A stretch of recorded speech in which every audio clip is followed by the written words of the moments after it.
So hey guys, welcome back to my YouTube channel. तो आज की वीडियो आपके लिए कुछ ज़्यादा ही नई होने वाली है, क्योंकि इस वीडियो का जो कंटेंट है वो काफ़ी अच्छा होने वाला है।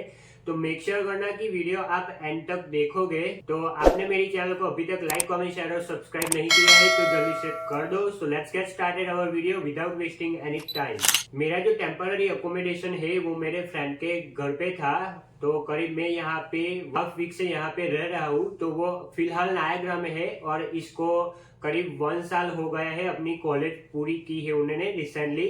तो मैंने सोचा कि इस पर हम वीडियो बनाए ताकि आप लोगों को समझ आ सके कि जो नायग्रा में सिचुएशन है वो कैसी है, जॉब वॉब ये सारा। मुझे ऑनेस्टली कुछ नहीं पता है कि कैसा सिनेरियो है, पर सारी बातें मैं पूछूंगा और जो भी आंसर मिलेंगे वो जेन्युइनली मिलेंगे। ऐसा नहीं है कि मैंने उसे बोल दिया है कि ये सारी चीजें आपको बोलनी है। So first give your introduction. तो गाइस, मेरा नाम विरांग है। मैं यहाँ पे जनवरी इनटेक में आया था इन द ईयर 2023। रिसेंटली मेरा कोर्स है बिजनेस जनरल और मैं यहाँ पे Niagara on the lake campus में हूँ। ओके, तो आप यहाँ पे जन इनटेक में आए थे 2022, राइट? तो आप जब यहाँ पे आए थे तो आपका अकोमोडेशन का सीन कैसा था? मतलब आपने कैसे अकोमोडेशन ढूंढा और वो सारी चीजें आप बताओ। ओके, सो जैसे ही मेरी फ्लाइट लैंड हुई इन टोरंटो एयरपोर्ट, तो सबसे पहले मेरे एक अंकल थे।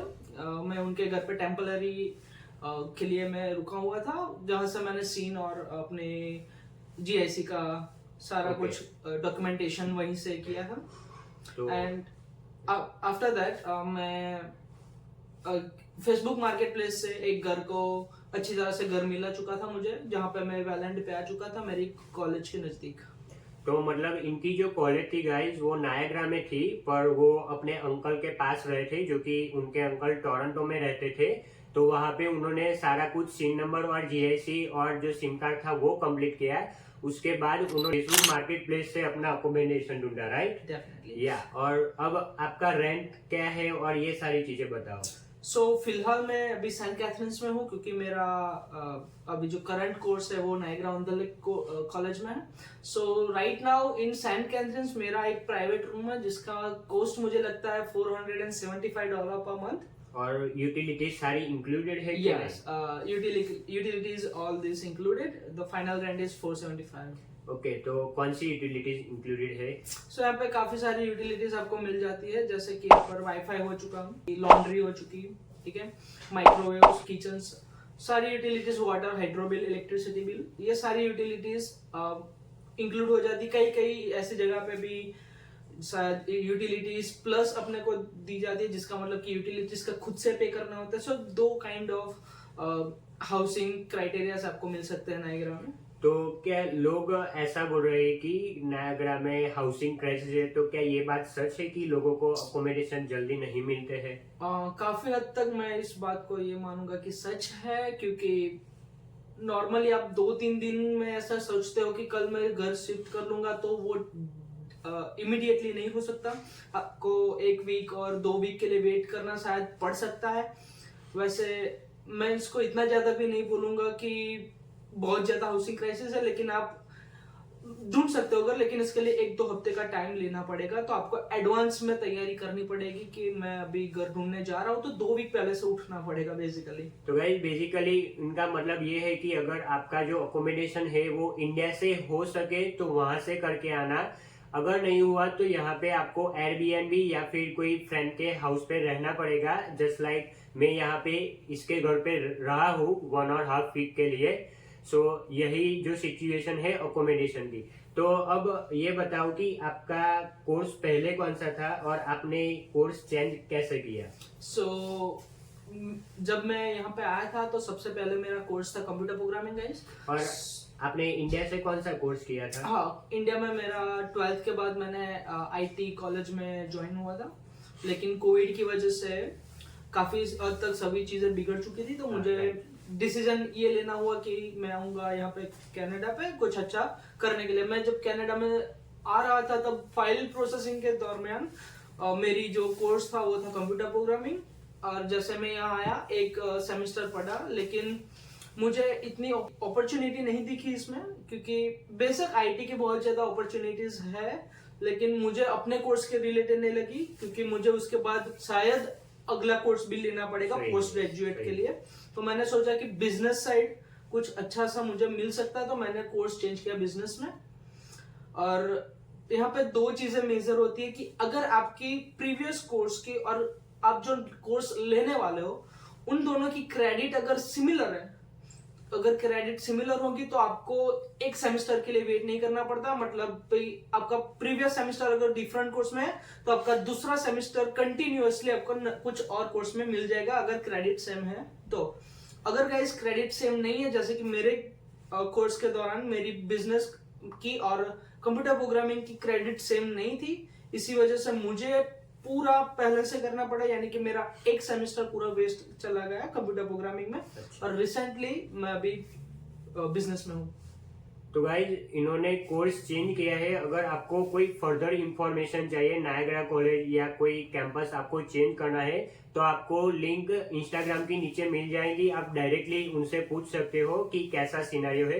तो चलो हम बात करते हैं कि पार्ट टाइम जॉब का क्या सिनेरियो है नायगरा के साइड में। सो आप बताओ कि जॉब अवेलेबल है इजीली या फिर हार्डवर्क ये सब करना पड़ेगा? वो तो पूरे एंटायर कनाडा में भी अभी जॉब का तो बहुत बड़ा इश्यू है। जो इंडिया से सोच के आ रहे हैं कि एक्सपेक्टेशन अपनी रख के आ रहा है कि भाई मैं पार्ट टाइम जॉब करूंगा या फुल टाइम जॉब करूंगा, पैसे बनाऊंगा, तो ये सारी मिथ है गाइस। सो बेसिकली यहाँ पे जॉब का बहुत बड़ा क्राइसिस चल रहा है। मैं ये नहीं बोलूंगा कि जॉब नहीं मिलती, मिलती है, लेकिन आपको पेशेंस रखना होगा। 1-2 महीने के लिए पेशेंस बना के आना होगा, अपना फाइनेंशियल सिचुएशन देख के आना होगा, सारी चीजें देख के आओ गाइस, क्योंकि ऐसा नहीं है कि आपको इमीडिएटली किसी भी जॉब में मिल जाएगा। अगर हाँ आपका रेफरेंस अच्छा है, कोई आपका दोस्त है या कोई रिश्तेदार है, भाई है, बहन है, तो अगर आपको कुछ जॉब मिल जाती वो पॉसिबिलिटीज डिफरेंट है। लेकिन हाँ आप कुछ ऐसे प्लेटफॉर्म्स है जैसे कि इंडीड और लिंक्डइन जहाँ पे लोग सोचते हैं कि इजीली जॉब मिल जाती है, हाँ कई हद तक मिल भी जाती है, लेकिन कनाडा में मेरे हिसाब से सबसे अच्छा जो ऐप चलता है अभी तक के लिए वो है जिप रिक्रूटर। जिप रिक्रूटर पे ऑफनली सबसे ज्यादा और जल्दी रिस्पांस आने लगते हैं, तो वो मैं रिकमेंडेड करूंगा वो ऐप पे आप यूज करें to get a part time job और full time job. Okay guys, तो मेनली वो कहना चाहते हैं कि अगर आपको जल्दी से जॉब चाहिए तो आपको रेफरेंस की काफ़ी ज़्यादा नीड होगी, अदरवाइज आपको इतनी जल्दी जॉब नहीं मिलेंगी। तो उन्होंने एक वेबसाइट बताई है जिप रिक्रूटर, जो कि मुझे भी नहीं पता था, मेरे लिए ये नई बात है, तो ये मैं ज़रूर ट्राई करूँगा। तो आपने कौन सी जॉब्स यहाँ पे की है और रिसेंटली कौन सी जॉब कर रहे हो? सो जब मैं सबसे पहले आया था, मेरा सबसे पहला घर था जैसे कि मैंने बताया वैलेंड में, मैं वहाँ पे एक मेरे अंकल के घर पे रुका हुआ था। उनका एक गैस स्टेशन है, तो वो एक गैस स्टेशन में मैंने जॉब की था काफी हद तक 10 दिन के लिए। उसके बाद मुझे एक सबवे से ऑफर आया था गाइस, सो मैं सबवे में स्विच हुआ और सबवे में मैंने कई हद तक 4-5 मंथ तक जॉब किया। उसके बाद मैं मूव हुआ सेंट कैथरीन साइड। फिर मैंने देखा कि यहाँ पे स्किल जॉब्स को मोर इम्पोर्टेंस दिया जाता है रादर देन सर्वाइवल जॉब्स। सो मैंने स्किल सेट पे फोकस करना जरूरी समझा। मैंने अपना एक पर्टिकुलर डायरेक्शन देखा कि मैं सेल्स में अच्छा कर सकता हूँ, मेरा लोगों के साथ कम्युनिकेशन अच्छा है, स्किल्स अच्छी है, तो मैंने सेल्स के लिए पूरा इंटरव्यू प्रिपरेशन किया और मैंने वो इंटरव्यू इजीली क्रैक भी किया। तो मैं पहले बता दूं गाइस कि जब भी आप किसी भी चीज का इंटरव्यू दो तो उसके पहले 10 दिन पहले थोड़ी सी प्रिपरेशन करना स्टार्ट कर दो, जैसे कि इंटरव्यू में आप कॉन्फिडेंट दिखे। इनकी जो जॉब है जो कि सेल्स रिप्रेजेंटेटिव, राइट? Yeah. तो इनमें पे ओवर मिनिमम वेज से कुछ ज्यादा है, वो मैं अभी रिवील नहीं कर सकता हूँ। उन्होंने जैसे बोला कि यहाँ पे स्किल्ड वर्कर यानी कि स्किल्ड लोग जो होंगे उनकी काफी ज्यादा जरूरत है। तो मेक श्योर करो कि जब भी आप इंडिया से कनाडा आते हो तो कोई ऐसा एक्सपीरियंस लेके आओ जो आपको यहाँ पे हेल्प करे और आप अपने रेज्यूमे में बता सके, राइट? यस ओके, तो लास्ट मेरा जो क्वेश्चन होगा जो कि सारे इंटरनेशनल स्टूडेंट को होता है कि क्या 2024 में हमें कनाडा आना चाहिए कि फिर अवॉइड करना चाहिए, यानी कि हमें दूसरी कंट्री देखनी चाहिए? सो मैं यही रिकमेंडेड करूंगा कि as you know about the latest update जो कि GIC इन्होंने डबल कर दिया, तो मैं रिकमेंडेड करूंगा कि जो फाइनेंशियली स्ट्रांग है बैक होम में वो चीजें वो बंदे और वो ही लड़के आने का प्रीफर करेंगे, तो वो थोड़ा समझ में आता है। लेकिन अगर कोई बंदा लोन लेके या फाइनेंशियल लोन लेके आना चाहता है या किसी के साथ पैसे लेके आना चाहेगा, तो वो क्या होता है कि एकदम इजीली आप पैसे को रिकवर नहीं कर पाओगे, क्योंकि आप अभी स्टडी मोड में हो, और वैसे भी अप्रैल 2024 के बाद आप सिर्फ 20 आवर्स ही काम कर सकते हैं, राइट। सो इतने जल्दी आप पैसे रिकवर नहीं कर पाओगे, और वैसे भी आपका नेक्स्ट टर्म की फीस भी आपको पे करनी पड़ेगी। तो थोड़ी बहुत डिफिकल्ट सिचुएशन है। जो मैं रिकमेंडेड करूंगा कि अगर आपका फाइनेंशियल बैकग्राउंड स्ट्रांग नहीं है तो मैं नहीं प्रीफर करता कि आप 2024 में आए। अगर मैं खुद होता तो मैं नहीं आता अगर 2024 में। तो गाइस यहाँ पे देखो, उन्होंने जैसे जीआईसी बढ़ा दिए, यानी कि 12 लाख हम जीआईसी बढ़ेंगे। इसका मतलब हम मेरी जो बात करूँ तो मैं मिडिल क्लास फैमिली से बिलोंग करता हूँ, तो मैं इसलिए आ पाया क्योंकि जीआईसी थोड़ी कम थी और अफोर्डेबल भी थी। लेकिन इस टाइम पे क्या हुआ है, जीआईसी बढ़ गई है, तो इंटरनेशनल स्टूडेंट जो यहाँ पे आ रहे हैं उन लोगों की बहुत बड़ी क्वेरी है कि आना चाहिए या नहीं।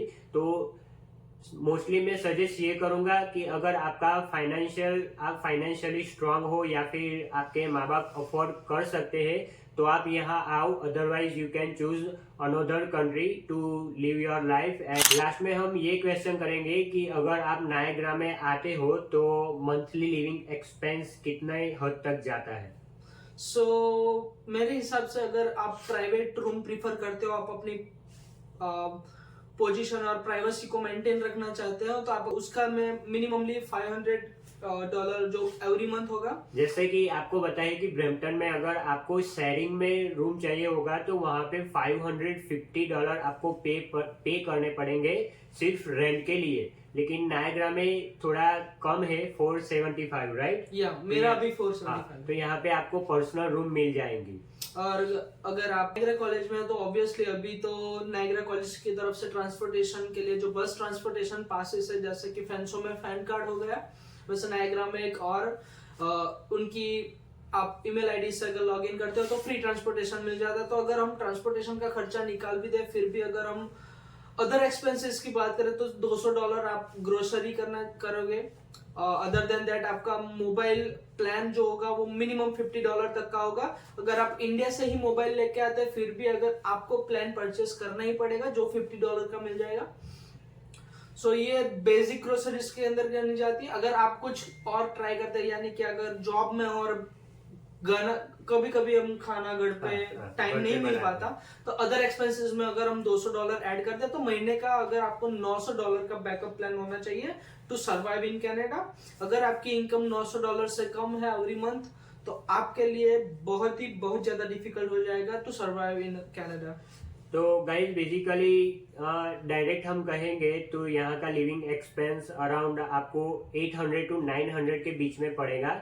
और अगर आप कुछ ज़्यादा सेविंग करते हो कि लाइक आप खाना घर पे बनाते हो और ज़्यादा अवॉइड करोगे जो जंकी फूड है बाहर के, तो आप काफ़ी हद तक पैसे बचा सकते हो। ऐसा नहीं है कि सारा आपका चला जाएगा, तो वो आपके पर डिपेंड है कि आप फाइनेंशियली कैसे मैनेज करते हो। तो गाइस हमारी वीडियो यहाँ पे कंप्लीट हो गई है। तो आपको वीडियो अच्छी लगी हो तो लाइक, कमेंट, शेयर और सब्सक्राइब कर देना। बाकी आपके नायग्रा कॉलेज के बारे में कोई भी यानी कि प्रॉब्लम है या फिर कोर्स चेंज करना है तो लिंक आपको इंस्टाग्राम की डिस्क्रिप्शन बॉक्स में मिल जाएंगी। So thank you guys.